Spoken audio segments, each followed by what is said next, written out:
हम लोग 12वीं के हिंदी का फर्स्ट चैप्टर करेंगे नवनिर्माण। इसके लेखक है त्रिलोचन जी। तो आप ये कवि परिचय है, आप खुद से कर सकते हैं, तो ये आप खुद से कर लीजिएगा। मैं सीधे एक्सप्लेनेशन पे आती हूँ। तुमने विश्वास दिया है मुझको, मन का उच्छ्वास दिया है मुझको, मैं इसे भूमि पर संभालूंगा। तुमने आकाश दिया है मुझको।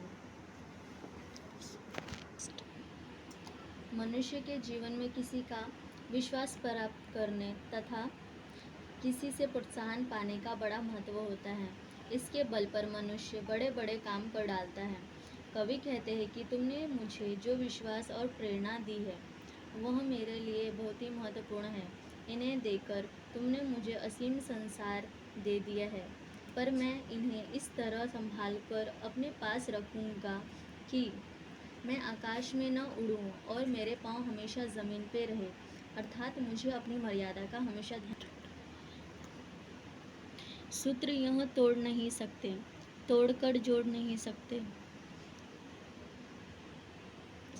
व्योम में जाए, कहीं भी उड़ जाए, भूमि को छोड़ नहीं सकते। कवि मनुष्य के बारे में कहते हैं कि वह चाहे कितना ही बड़ा क्यों न हो जाए, आकाश में उड़ाने भरताने हो या अन्य कहीं उड़ कर चला जाए, पर अंत में उसे अपनों के बीच यानी धरती पर तो आना ही पड़ता है। कवि कहते हैं कि यह बात शाश्वत सत्य है। इस सच्चाई को कोई नियमित तोड़ मरोड़ कर झूठा साबित नहीं कर सकता। अर्थात मनुष्य कितना भी आंवड़ क्यों न कर ले, पर वह अपनी वास्तविकता को छोड़ नहीं सकता। Next page.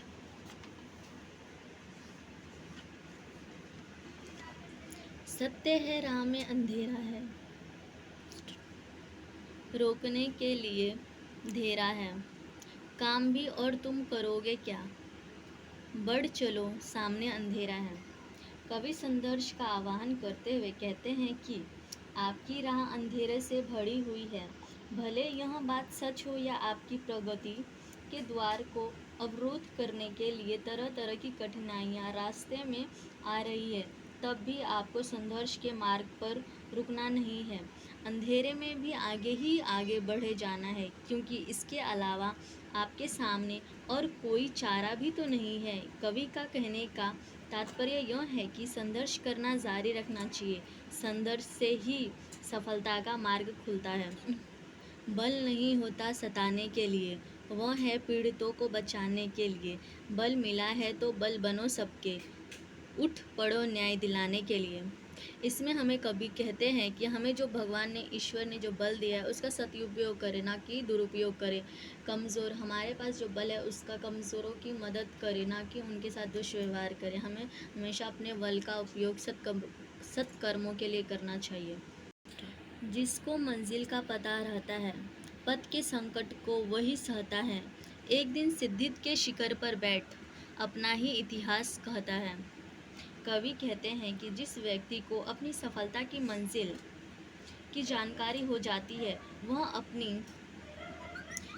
अपने मार्ग में आने वाली परेशानियों से नहीं डरता। वह हंसते हंसते इन परेशानियों को झेल लेता है। ऐसे व्यक्ति को ही जीवन में सफलता मिलती है। इस तरह सफलता के शिखर पर पहुंचने वाले व्यक्ति समाज के लिए इतिहास बन जाते हैं और लोग उसे प्रेरणा देते। प्रीति की राह पर चले आओ, नीति की राह पर चले आओ, वह तुम्हारी ही नहीं सबकी है। गीति की राह पर चले आओ। प्रीति का मतलब यहाँ प्यार हमें बताया गया है। कवि प्यार मोहब्बत से एक साथ मिलजुल कर रहने की बात करते हैं। वो कहते हैं कि हमें शांति से रहना चाहिए तथा हमें शांति का मार्ग ही ढूंढना चाहिए तथा एक दूसरे को मिलजुल के हमें प्यार से रहना चाहिए। यही असली मार्ग है। साथ निकलेंगे आज नर नारी, लेंगे कांटों का ताज नर नारी, दोनों संगी है और सहचर है, अब रचेंगे समाज नर नारी। कवि स्त्री पुरुष समानता की बात करते हुए कहते हैं कि स्त्री पुरुष दोनों एक साथ मिलकर विकट समस्या को सुलझाने का कार्य करेंगे। दोनों इस दिशा में कंधे से कंधा मिलाकर काम करेंगे और और नए समाज की रचना करेंगे जिसमें सबको समानता का अधिकार मिले। वर्तमान बोला, अतीत अच्छा था, प्राण के पथ के मीत अच्छा था, गीत मेरा भविष्य गाएगा, यो अतीत का भी गीत अच्छा था। कवि वर्तमान और अतीत की बात करते हुए कि वर्तमान के अनुसार बीता हुआ समय अच्छा था, उस समय जीवन के पथ के साथ निभाने वाले अच्छे मित्र थे। वर्तमान कहता है कि भविष्य में लोग हमारे भी गुणगान करेंगे, वैसे अतीत गुणगान करने लायक था।